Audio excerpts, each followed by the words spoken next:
Hi everyone, let's talk about Dragon Castle, which I have really enjoyed. It's not a hard rule for me, but I don't tend to go for abstract games, and while there is, a little bit of story that we are, building up a castle and things like that, it's, a very abstract game. Well, it's based on Mahjong, isn't it? And which I'm not familiar with, really, apart from, I think it came on one of those discs you used to get for the PC that had 100 games on it, and I played with it not knowing the rules. Anyway, yeah, that's about my experience with that. But this is really fun. It's got, the nice puzzle that's about my extent of the knowledge of the original game, where you're trying to match the tiles to be able to take them.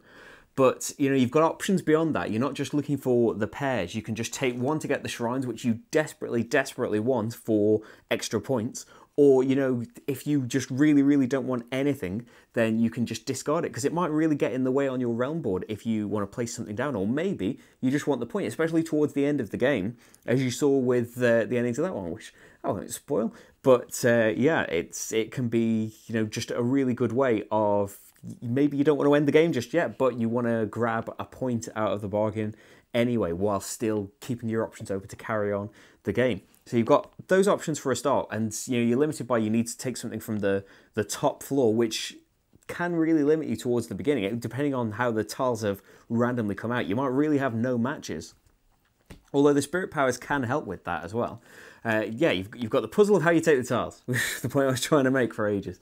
And then you've got a completely separate puzzle of how you are building these things up in your realm board. You're trying to get little groups of them together, but not necessarily. You might not just want the group to form just yet. You can get big points from getting huge areas of the same type of tile.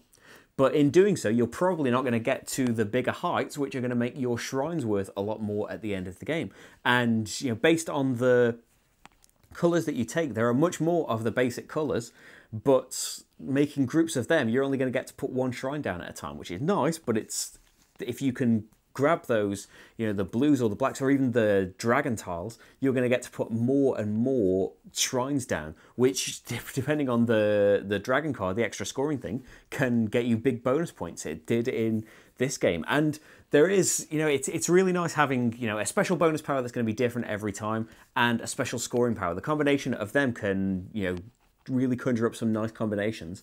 But the rules do say that, once you're familiar with the game, try putting more spirit cards available. So there are, you've got options. You could do both of the spirit powers at the same time if you put two out, or you could put a few different scoring things. You can put a combination of these things, and you don't have to have this setup of the castle. There are tons in the rulebook of example ones saying this one will be good for this player count, this one will be good for 3 or 4 players.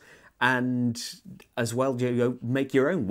The more familiar you get with this game, just start making your own configurations, and you're going to use all of the tiles every time. But the way the floors come out, like there are ones where it's got kind of 2 separate little islands where you will have some more choice of top floor that's available at the moment. Really like the kind of the openness to the game, and it's definitely going to be one where if you can play this over and over again, you'll get more familiar with the powers, the scoring, and what the configuration means to the game, how limited or open it's going to make your choices. So yeah, the presentation, artwork and everything is lovely. The tiles are beautiful. No idea what they're made of, but they make a lovely sound as you are rummaging through the big bag to put them out at the start of the game, or trying to arrange them. You'll have a much better job of arranging them when you're doing it with 2 hands. But yeah, desperately trying to arrange them on your realm board. That's quite satisfying.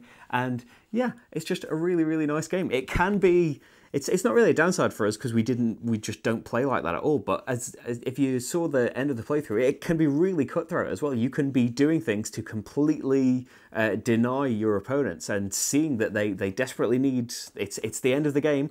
This is their only option, this is their only shot to get this thing, and you can just take it away from them. You can just throw it away for a point. There is definitely that side to it, but it's not really, that's completely down to your playstyle. The game doesn't really force that on you or encourage you to do that. You can be completely going in your own directions, which is what we tend to do in games anyway. So yeah, I really enjoy this. It's definitely, it's very puzzly. It will test your brain, and not just trying to find these pairs and trying to think, you know, moves ahead. Well, if I take this, then that reveals this.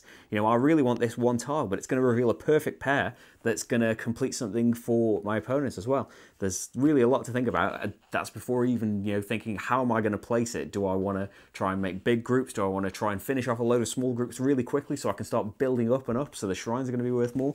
A lot to think about. Presented beautifully. The shrines are really nice. Artwork's lovely.